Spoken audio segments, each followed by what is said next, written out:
मुंबईत महाविकास आघाडीच्या महत्त्वाच्या बैठकीला सुरुवात होते। पृथ्वीराज चव्हाण यांच्या कार्यालयात ही बैठक होणार आहे। विशेष अधिवेशनात बैठकीत संदर्भात चर्चा सुद्धा होईल। विशेष अधिवेशनासंदर्भात या बैठकी अंतर्गत चर्चा होणार आहे। या बैठकीला बाळासाहेब थोरात, नाना पटोले सुद्धा उपस्थित आहेत।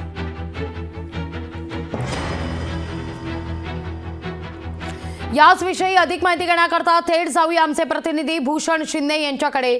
भूषण, दोन महत्त्वाच्या घडामोडी आहेत। एक तर लोकसभा निवडणुकांच्या पार्श्वभूमीवर जागा वाटपाचा मुद्दा, ठाकरे गटाकडून आजच 18 समन्वयकांची नावं ही समोर आलेली आहेत।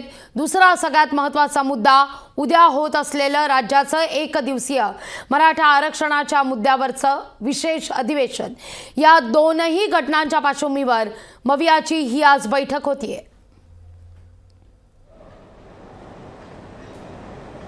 नक्कीच लागवी अत्यंत महत्त्वाची अशी घडामोड आहे। आज मविया म्हणजे महाविकास आघाडी यांची बैठक पार पडत आहे।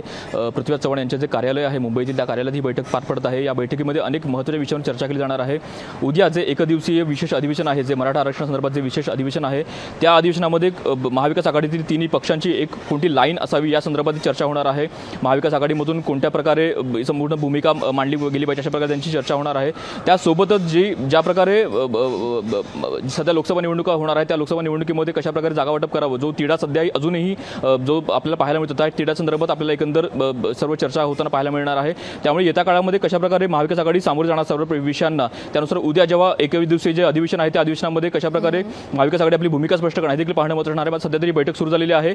या बैठकीमध्ये काँग्रेसकडनं नाना पटोले, पृथ्वीराज चव्हाण आणि बाळासाहेब थोरात हे उपस्थित आहेत। त्यासोबतच शिवसेना ठाकरे गटाचे आमदार अजय चौधरी आणि त्यानंतर अनिल परब हे देखील उपस्थित आहेत। त्यासोबत राष्ट्रवादी काँग्रेस शरदचंद्र पवार गटाचे नेते जयंत पाटील हे देखील उपस्थित आहेत। त्यामुळे संपूर्ण तिन्ही पक्षांमध्ये नेमकी कोणती भूमिका सध्या निर्माण होते किंवा कोणत्या प्रकारासंदर्भात भूमिका मांडली जाते हे देखील पाहणं महत्त्वाचं ठरणार आहे।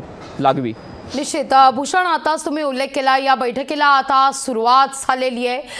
अर्थात या बैठकीचे काही महत्त्वाचे अजेंडा स्पष्ट होतोय का? जागा वाटप आणि अधिवेशन हे तर महत्त्वाचे मुद्दे आहेत, पण सगळ्यात महत्त्वाचं म्हणजे ठाकरे गटाकडून ज्या 18 जागांवर समन्वयक नेमण्यात आलेले आहेत, त्यामध्ये हातकणंगले आणि अकोला या जागेवर मात्र अद्यापही समन्वयक नेमण्यात आलेले नाही आहेत। अगदी जयंत पाटील यांनी सुद्धा आता उल्लेख केला की राजू शेट्टी आमच्याशी चर्चा करतायत।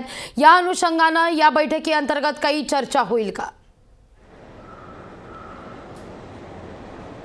नक्कीच लागवी, एकंदर ज्या प्रकारे लोकसभा निवडणुकी संदर्भातील जी चर्चा, ही अत्यंत महत्त्वाची चर्चा जी पार पडणार आहे, त्यामध्ये जागा वाटप हा अत्यंत महत्त्वाचा मुद्दा आहे। जो तिढा अजूनही या संपूर्ण महाविकास आघाडीमधून सुटलेला नाही आहे, तो सध्या प्रकर्षाने जाणवत आहे। तो तिढा सोडवण्यासंदर्भात ही संपूर्ण बैठक महत्त्वाच्या दृष्टिकोनातून पार पडणार आहे। त्या बैठकीमध्ये अनेक मुद्द्यांवरती चर्चा होणार आहे। ज्या प्रकारे शिवसेना ठाकरे गटाने 18 जागांची मागणी केलेली आहे, 18 जागांवर आपले समन्वयक नेमलेले आहे, त्यामुळे संपूर्णपणे 18 जागा या त्यांची मागणी असल्याचं प्रकर्षित होत आहे।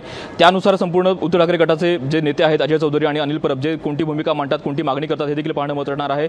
त्यासोबतच हातकणंगले जी लोकसभा मतदारसंघाची जागा आहे, त्या जागेवरती नेमका कोणता उमेदवार द्यायचा या संदर्भात देखील चर्चा होणार आहे। आज स्वतः जयंत पाटील यांनी पत्रकार परिषद घेत या संदर्भात काही मुद्दे नमूद केलेले आहेत। त्या मुद्द्यांनुसार आपली भूमिका त्या स्वतः या बैठकीत मांडतील। त्यामुळे या बैठकीत नेमकं काय निष्पन्न होतं हे देखील पाहणं महत्त्वाचं ठरणार आहे। मात्र सध्या तरी ही बैठक सुरू झालेली आहे। तिन्ही पक्षांचे प्रमुख नेते यामध्ये सहभागी झालेले आहेत। लागवी निश्चित या बैठकीत नेमकी काय चर्चा होते, या बैठकीचं काय फलित आहे, या सगळ्यावर तुमच्याशी पुन्हा चर्चा करू। तुर्तास धन्यवाद तुम्ही दिलेल्या एकूणच सविस्तर माहिती करता। लोकशाही मराठी ऐका, पहा, जागरूक रहा।